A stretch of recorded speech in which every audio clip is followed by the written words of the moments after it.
Being a Kid. Ugh. Read by the author, Tracy R.L. O'Flaherty. Chapter 11. Choose Love. A childhood can linger for many years.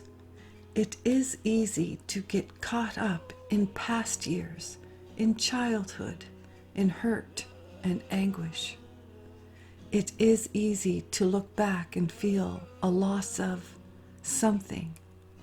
Perhaps it is a loss of youth, a loss because we can't go back, a loss because we don't ever want to go back, and a loss because we do. Childhood sculpts us.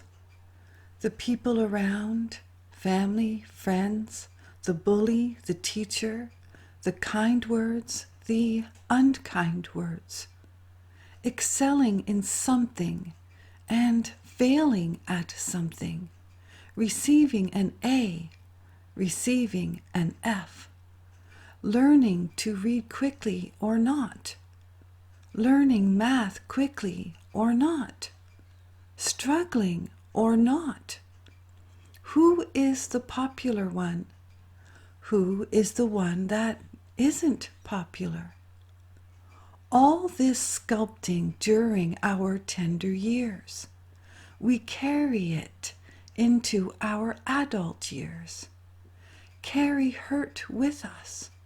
Carry confidence with us.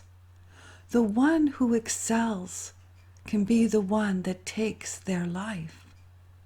The one that struggled and felt helpless can be the one who saves a life. How does it work, this thing from childhood to adulthood? How does it work? I want to look back and see the goodness. I want to reflect upon the broken years as healed and mended. I want to see my parents as people and not parents. And yet, how could that be? We want our parents to be our heroes. We want nothing more than to do the perfect and right thing, to please and impress. And yet, isn't it difficult that a parent has a difficult time trying to do the right thing, trying to be perfect? So, here we are, wanting to be perfect as a child, to find love, I suppose. And as an adult, we want the same, to find love, I suppose. To be all you are meant to be, to know of your background and upbringing. How do you feel? When do you feel? It is easy to reflect and find anger. It is easy to reflect and find the innocence. Childhood into adulthood is short-lived. In 2 decades, you are an adult. How many decades do we live after that? How do we live after that? This book was a sharing to remind people that we do have choices, that we do make choices, and we make choices from what we know. We make choices from our experiences. If one is bullied, they live far different than the bully. It was true in the playground, and it is true decades later. It is difficult to write about childhood when truly each childhood is as unique and individual as the child itself. We all see the world in a different light, or perhaps a different shade of black. We see the world through our experiences. We see the world through another's experience. We see the world from where we stand the day we stand. For to look back and say, I would do that all over, but in a different way. If I could go back, I would be better. I would do better if what I knew today then.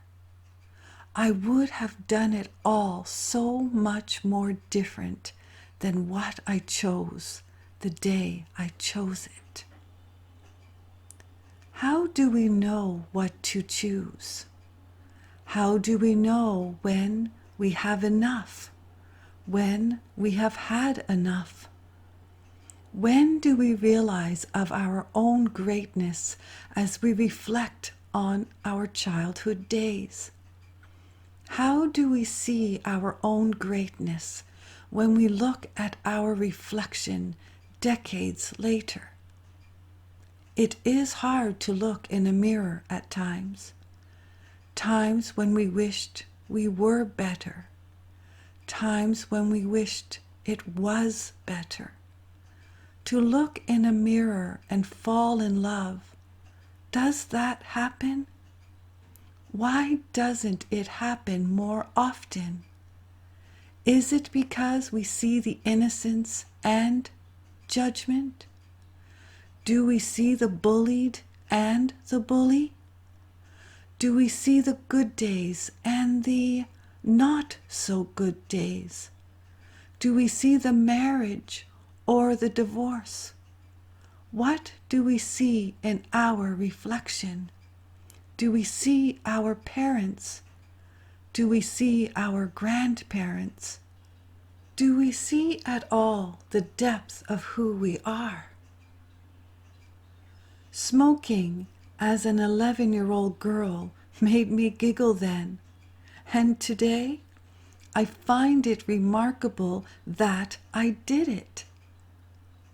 We have all done things that we look back and understand of the innocence. We have all done things that we look back and see the destruction. We look back. I am asking for you to look forward. Why? Because why not? To look back and feel good is one thing. To look back and feel pain is another. Why can't we let painful days slip away? Why can't we just remember the good days? You know, it is the pain that brings forth great contemplation. It is the feeling of unworthiness that can indeed bring forth feeling worthy. It can all be changed with a choice. But what is the choice? And what do we hold? And what do we let go of? My little smoking story was innocent. Children and teenagers being children and teenagers. But what if my story was much bigger than lighting a cigarette? What if my sister, who managed to break the sink off from the wall, was all her upset in life? But it wasn't. What if this tiny space in time created us to be who we became? What if my dad's reaction of kindness changed how I treated people? What if the day was just a little different in his reaction? What would my life look like today? I am just wanting to point out that our experiences do create our personal creations. How we look at the world and how the world looks at us. How do you feel when you think about others looking at you? Don't we all want to be whole and real? Don't we all want to live our authentic selves in a world that is a facade? Who are we under the conditioning? Who are we under designer clothes and makeup? Who are we dressed in rags and unbathed? Who are we really? Who are we before we are children? Who are we growing from childhood? Who are we in the first place? What place? Where were we? Where are we now? Where are we now? Perhaps I want to start here.